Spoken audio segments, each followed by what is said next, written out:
దేవుడు కొంతమందిని మెచ్చుకున్నాడు బైబిల్లో. ఎవరు వాళ్ళు? మెచ్చుకున్న వాళ్ళు కొందరున్నారు, మెచ్చుకున్న వాళ్ళు కూడా ఉన్నారులేండి. మెచ్చుకున్న వాళ్ళు కొందరున్నారు. కొంతమందిని మనం చూస్తే అబ్రహామును దేవుడు మెచ్చుకున్నాడు. అతడు నా యందు బహు విశ్వాసము గలవాడు. నోవాహును కూడా మెచ్చుకున్నాడు. అతడు నా ఎదుట నిందారహితుడు. యోబును కూడా మెచ్చుకున్నాడు. ఊజు దేశంలో అలాంటి వాడు అసలు లేనే లేడు భక్తిపరుల్లో. మెచ్చుకున్నాడా లేదా?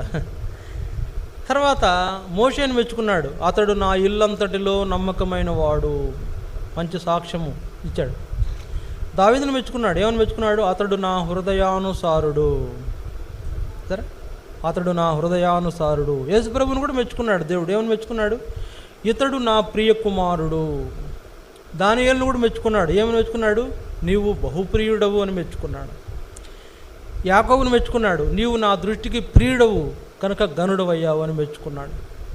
కనుక దేవుడు మెచ్చుకుంటే వారి విషయంలో ఆనందించి మెచ్చుకుంటాడు. వారి విషయంలో ఆనందించడం ద్వారానే మెచ్చుకుంటాడు దేవుడు. ఆనందం లేకుండా మెచ్చుకుంటారు ఎవరన్నా?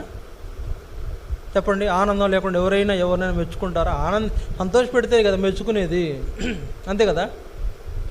ఎవరైనా సంతోషపెడితేనే మెచ్చుకుంటారు, దుఃఖపెడితే మెచ్చుకోరు కదా.